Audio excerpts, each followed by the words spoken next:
Hello and welcome back to IllumiNation, the Disney Lorcana podcast. My name's Max. And I'm Sam. Oh, you're here. I am. That's good because there's something I can hear it. Can you hear it? Hear it. I don't know. It's very low. It sounds like a whisper. In the well? Yeah, in the well. Your subtlety is unmatched. So we are here for our 47th episode, the Whispers in the Well hype-isode. If you're not familiar with the hype-isodes, we've been doing this since last set, so clearly it's a tradition now. We're doing it again. But seriously, we appreciate the positive feedback, and if you want to hear us tackle the new sets in any specific fashion, if we're doing it, let us know we're doing a good job. If we should be doing something else, let us know what that other thing should be, and we'll do that. We'll do it. I swear we will. Before we jump in too much to the hype-isode here, we have Set Champs business to attend to, which is some pretty cool, exciting business. Sam, there was a first for you and I. There was. At a Set Champs. What was that? We got to do a joint win. Sam and I were the 1 and 2 seed going into the top cut, and we managed to make our way through and navigate the treacherous waters that were the top cut, and we met in the finals, wherein we just shared the victory. It's a map for both of us. The entire time we've been doing this, we haven't gotten into that position, either mostly because we get paired up sooner because we're on the same side of the bracket typically, or one of us doesn't quite make the top cut, something along those lines. But this time, we did it. So very cool. Shout out to the rest of the team who have also been getting enchanteds and mats themselves. Really awesome job, everybody. Appreciate seeing the hard work pay off for everyone. This set is daunting, and luck is a larger than normal factor. I will put it mildly. So I'm happy to see everybody working through the variants and doing a good job making sure they secure themselves a really cool Maleficent mat. And I'm just happy we got one because we really wanted one. Yep. Pretty awesome. We were both playing Blurple. We've been playing Blurple, and that'll probably continue unless I take one of these as like a little tryst and play dogs. Yeah, I don't know. One of our friends today was playing Red Purple, and she did really well with it, so it's pretty tempting to play that next weekend. Yeah, there's a cool, like, sing-together-y kind of deck with some flinger-dinger elements and a good late game that looks like it could be pretty fun to play, for sure. Yeah. That is our Set Champs update. Let's get into Whispers in the Well now. We're talking about a set of pretty much entirely new cards. Since Jafar, I can imagine about the stock standard of what we're going to see. 202 new cards, 2 reprinted cards. The reprinted cards are Dragonfire and Detective Mickey. This is a mystery, spooky, noir-y set. So seeing good old Detective Mickey return is great.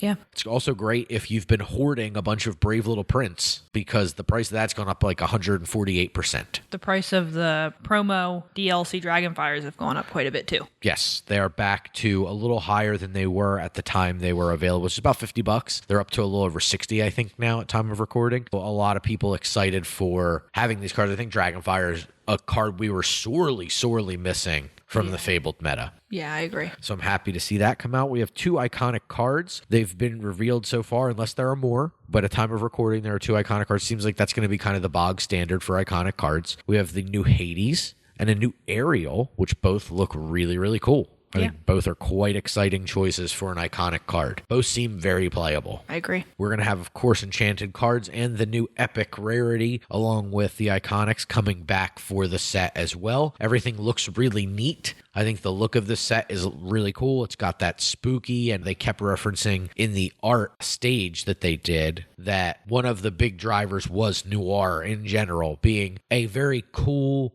moody look without being absolutely frightening or inappropriate for the Disney audience, which I think is really smart. Using a lot of light to paint an image, so a lot of high contrast light and shadow look in these cards, and some of the enchanteds look really cool because they all contain one very specific and singular light source. I missed that. Yeah, it was cool to hear about that. That was really a fun thing to hear them go on about. And I think that having that look really helps while still maintaining the high quality art standard with these enchanted cards. Probably consistently since Archase's Island in set 7. They've been consistently trying to make very pretty looking enchanted cards. And I think they should. Like, these should be sought after, not just for playability, but for how nice they look as display pieces and collectible cards as well. Now, back into gameplay, because you know this is a core constructed focused podcast. We are talking about 2 new keyword abilities. Sam, what's the first new keyword ability? Our first one is boost. Boost. Yeah, so boost is you have a boost and then a number of ink that you pay. So boost 1, boost 2, etc. It's once during your turn, you may pay the ink cost to put the top card of your deck face down under this character. And why would you do that? It depends on the card. It's giving you an effect if you do it. Yes, some of the boost cards have an effect if there's a card underneath of them. Some have an effect when a card is put underneath of them. So it lets you decide the timing of the card. There are definitely some boost cards that you want to treat the ink cost as an additional cost. So if, let's say, it costs 3 and it boosts for 2, in your head, there are definitely some cards where strategically this card costs 5 because you're just going to want to play it and boost it immediately to immediately extract value as to not potentially risk losing the card and losing out on that value. Other cards are going to have a boost cost where it makes more sense likely to do it on a future turn, not necessarily the turn you play it. Yeah. And some cards we're getting, you only have to do once. Once it's done, you get the effect. And then other cards, it's the more you do it, the more of that effect you get. Some cards will promote you boosting them every turn. Yeah. Because you'll get an effect when they're boosted. So it's really, I think, an interestingly designed mechanic, very thoughtful, and offers a lot of depth and strategy, which is definitely the hallmark of good card design. I think that this doesn't yet feel ridiculously overpowered. It feels like they're using that restriction to help put cool things into cards, but also making it a restriction because you're just not immediately getting it for free, which takes away something like a comes into play effect, which we've talked about quite a bit on this podcast, because some of the best cards in the game are the best cards in the game because they have a when this character is played effect. The barrier for that is nothing.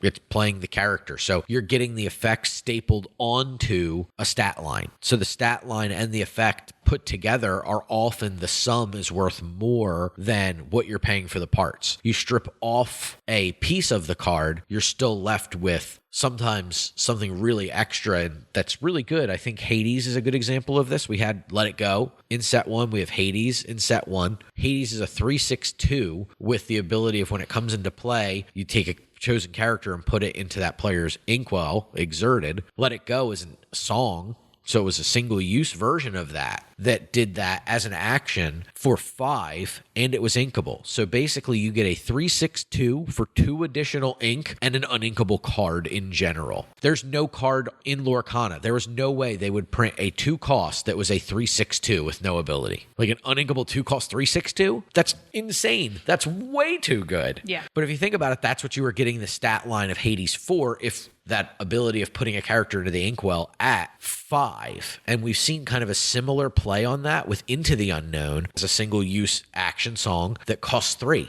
But that character that it targets has to be exerted. So you can't choose it unless it's exerted for 3. For 5, you can pick anything. For 7, we'll staple it onto a 3/6/2, but you're not allowed to have an inkable card at that point. Okay. The scaling makes a lot of sense. The boost part of this is you're almost ascribing a cost to the mechanic, to the effect of the card in that way, which I think is really interesting because the card itself, the whisper part, you're getting for the cost of the card. So if it's a card that 2/3/2 up on your screen. For 3 inkable. For 3 inkable, that's what I'm getting, which that is our normal Lorcana card. That's not out of the world of possibility, right? We have 2/2/2s for 2. Common and uncommon in a lot of colors. Like we have the Arthur, we have the Maleficent that are all in this 2/2/2 stat line. So 2/3/2 for 3 inkable, that's a totally reasonable stat line. However, there's a boost that costs 2 that's ascribed to this card. So now it's ascribing that cost to that effect. So what's the effect in this case? While there's a card under this character, he gets +2 strength and +2 willpower. So a huge boost. So we go from a 2/3/2 to a 4/5/2 for what is essentially 5 ink, which is, again, a really good stat line. So that can be pretty nasty. And that's when there's a card under it. So we don't have to boost this multiple times. Nope, just one time. but maybe there's going to be a card that pays off boosting additional times. Like anytime you boost, maybe there's an item. Whenever you boost or card's placed underneath of another card, something cool happens. Right. That's the division of how the boost works, which is so elegant because you get to see it spell itself out on the cards, but you also get to see, hey, there's two parts to this, and boost can be treated like a come into play effect if you wanted to play this card for the cost plus the boost, or it can be played over time. Yeah, you can play this card on 3, and then the next turn you can boost it plus a 1-drop, or I guess it would be boosted plus a 2-drop. Yeah, which is still really good. Like, it's an interesting way to use your curve. So you can be like, you know what? I'll play a little off curve to get a character that's so stat positive in play that I'll be able to continue to stay ahead and have a backup card as well to continue to pressure the lure total here. Yeah, or at least have the option. I mean, depending on what your opponent does, whether you want that 4-5 or if you want 2-3 is okay for this turn. Absolutely. I think that is really the elegance of the design, is it puts this stress on, okay, am I just curving out this turn and I'm going to play a 4-drop that's well statted the turn after I play this? Or will I do what you suggested and I'll boost plus play a smaller character to back this up? I also think it's worth talking about, worth seeing boost as like a positive thing, but it can also be really risky because you're only allowed 4 cards of each in the deck. So you could be boosting a card that you don't want to boost and not be able to use for the rest of the game. Yes, it really adds a layer to cards that have largely been unplayable in Lorcana, which are cards that manipulate the top of your deck. So we've played cards more like Develop Your Brain or Visions of the Future, which let you look at the top cards and then put the worst of them on the bottom while adding cards to your hand. So these cards are always staying card neutral. There might be a world where we want a card that will let us manipulate the top card of the library, or like top couple cards. Memory as water, I think, is one. Water has memory, yes. Close. Yeah. Water has memory. There are characters that let us look at the cards. There's a queen that lets you look at the top 2 cards and put them back in a specific order. So then you can boost away the worst of them and you can start to use them. There's the Kita that exerts to let you ink a card and then keep a card on top. So you can kind of get some information. If they're both bad, you know now the coast is clear to start boosting. Yeah. I'm not sure if it's gotten rotated out, but there's that Merlin's Cottage. Merlin's Cottage, yeah. I'm not sure if that's still around or not, but yeah, you can look at the top card. Not boosting right now. There's a lot of extra cards that become playable when a mechanic like this is introduced into the game. Just hats off to the design team on Boost. I think it's really good. I think it's going to be a lot more thought-provoking than we're initially thinking. Oh yeah, no, there's a lot of strategic depth to it. I like it. Moving on to the next new keyword here, and just so you know, to clarify, keywords are the bolded black text, not the ones that are in the little boxes that are unique to the cards. These are evergreen for the game. They tend to go throughout the... Yeah, and they apply to many cards. You'll see many cards with the boost ability. You'll see, same way you see many cards with shift and many cards with something like evasive. Mm-hmm.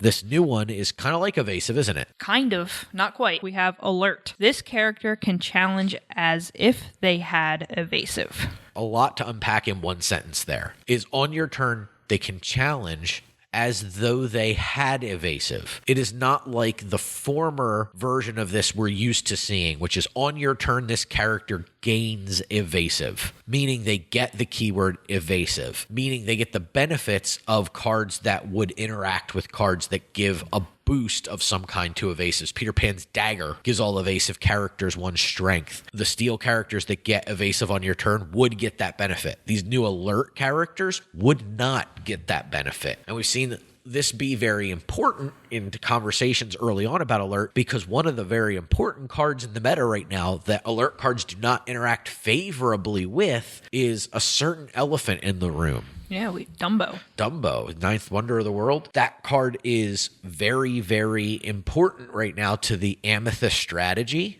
And the fact that these alert cards, while having better stats in a lot of cases than some of the current roster we're seeing, also get the negative of they don't interact favorably with Dumbo, so they can't start turning into card advantage engines in the late game, which, again, lets you give them slightly better stats than some of these characters we've seen previously. Yeah. because they don't get the perks of being evasive. Exactly. Alert, another carefully designed mechanic coming out of Whispers in the Well, so that's really exciting as well. Some of the cards that have Alert also have an ability. There's a new ability for gargoyle characters. We're only seeing this on the gargoyles themselves so far, and not obviously on the characters from the franchise, because not all of them are gargoyles, right? There's humans in there too. For those of you who have not seen it, you should watch it. It's great. But we have an ability called Stone by Day. Tell us about Stone by Day. So Stone by Day is if you have 3 or more cards in your hand, this character cannot ready. Wanting you to take advantage of these very above stat characters. Characters boast really impressive stat lines in a lot of cases, but they require you to play with a very small hand to really reap the benefit of the card. A nice, elegant way to go, we really want to get cheap 5/5s down, or cheap, like we have a 6/4 for 3 that's in this set. That absurd stat line. I do think it's really cool, though, that it doesn't enter exerted if you have the 3 or more cards in your hand. Yes. So you get to use the character at least once if you have a large hand. If you're going to exert the character, you're going to get an exert out of it. But there's an inherent cost if your hand is too big. So you want to play a little bit more to the board. You want to play in a tempo-positive fashion and get rewarded by these very chunky characters coming down way above rate. That 6/4 for 3 can take out the 3/6/2 with no ability that I was talking about earlier. The leftovers of Hades. I'm going to play this Hades on the draw. My opponent goes, okay, now here's a 6/4. And you go, oh no, you're not supposed to be able to kill this already. Mm-hmm. So yeah, it's crazy. Like, those stats are legit. In addition to the new gargoyles things, we get some new locations coming our way, which we haven't seen new locations yet. Fable did have some reprinted locations, but nothing new in terms of a locale. Yeah, and it seems like we're going to get some locations with boost from little signs we've seen here and there. Yeah, locations with boost, locations that hopefully will have an impact on the game, because as of right now, with the Fabled meta, they've been pretty much absent. However, it's going to be hard to play locations when we're playing 6/4s for 3. So these better be some good locations. That's everything that we know, everything we're excited about, but what else do we want to see? We got Dragonfire, Sam. Ruby got a little bit of help. Yeah, I would like to see a board wipe in Ruby. So hopefully we can see something on a character, or even a new action, I think would be fine. We know Be Prepared's not coming back because we've only are getting 2 reprints. So I'm hoping to see something that's a mass board wipe. Mass board wipe is on the wish list.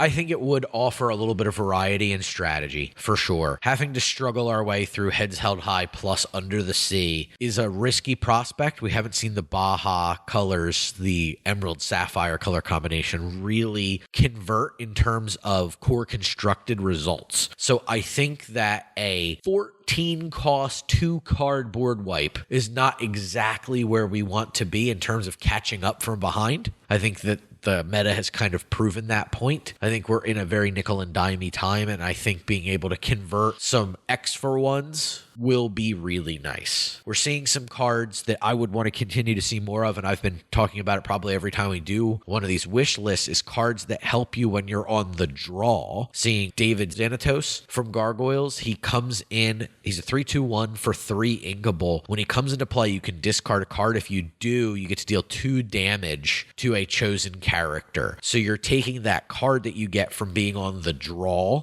and you're able to convert that card into damage and removal for a different card, which is really cool. And we're seeing a little bit of a hint of this coming in Winter Spell. We got a little bit of a super early spoiler on one of the lore casts where we got to see Angel, who has an ability where she gets cheaper if you are the player who did not go first. Yeah. So I want to see more of that. I want to see more rewarding for going second, because it is, as much or as little as it is a difference maker, it is a difference maker.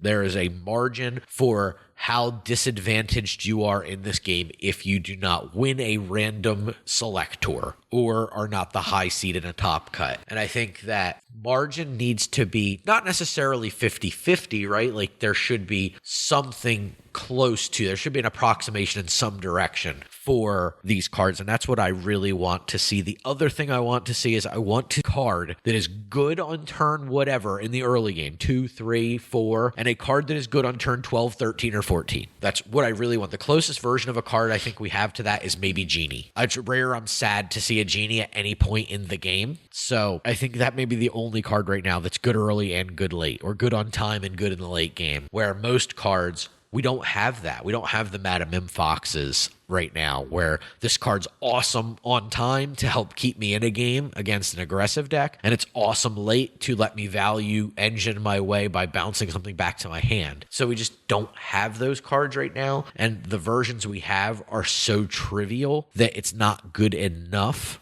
to really help us get away from the variance of, if I drew this card too late, it's too underpowered, or if I have my expensive card that can catch me up, but I draw it early, it's too expensive, so I just have to ink it. I want to see more cards that are relevant through the entirety of a game. No matter what point of a game I play it, there's a relevant way I can make it do something impactful for my game. So those are the things I want. Yeah. I also could see getting some better songs. We kind of have a shortage of good songs right now, I think, in the Fabled meta. Being able to get a couple more songs in each color would be nice. It sounds like you're just trying to combine a song and a board wipe together. Oh, that would be lovely. So you just want to be prepared is what you're saying. I want to be prepared, but I mean, I'll take a friend on the other side. Oh, okay. Yeah. Speaking of cards that are good early or good late. Yeah, sure. I'll take that too. We're asking. I think like Amber Steel needs more than just strength. I think in order to see that archetype, I mean, maybe they don't want it to come back. I don't know. Like Amber Ruby needs something if that's going to be the song colors, right? If we're going to have power lines and this new aerial whisper, okay, then we need a song that's worth singing here. We need a song that can catch us up, a song that can help leverage something without other cards. We don't want just World's Greatest Criminal, because you have to have a support character out in a lot of cases for World's Greatest Criminal to really be good. Right. We want songs that are worth playing. Like I think before the rotation, songs were so prevalent. We had so many songs that were played. Definitely. Now there's maybe like one per color that gets played, really. Maybe. Approximately. Yeah. Not the best conversion rate for songs in this current meta. I totally agree. We'd like to see some of those things. We just want the really powerful stuff, I guess, is what we're saying. We sound like constructed players. Yeah. A good item would be nice. Yeah. Which, I mean, maybe we got it. I'm not sure. Yeah. They're trying. I am excited to see what else continues to come up from the bottom of the well. In addition to some cool IPs, we have Black Cauldron, obviously. We got Gargoyles. We have a whole slew of detective themes going back to old Mickey Mouse cartoons. We're going to have Legend of Sleepy Hollow crop up at a point. So it's just really exciting. I love that we're getting the kind of scary, spooky set, because it's definitely up my alley. So I hope it keeps delivering the goods, and I hope this is a set that can get the meta shaken up and have people really brewing, trying other things, because right now it is really, really hard in the Fabled meta to keep questing.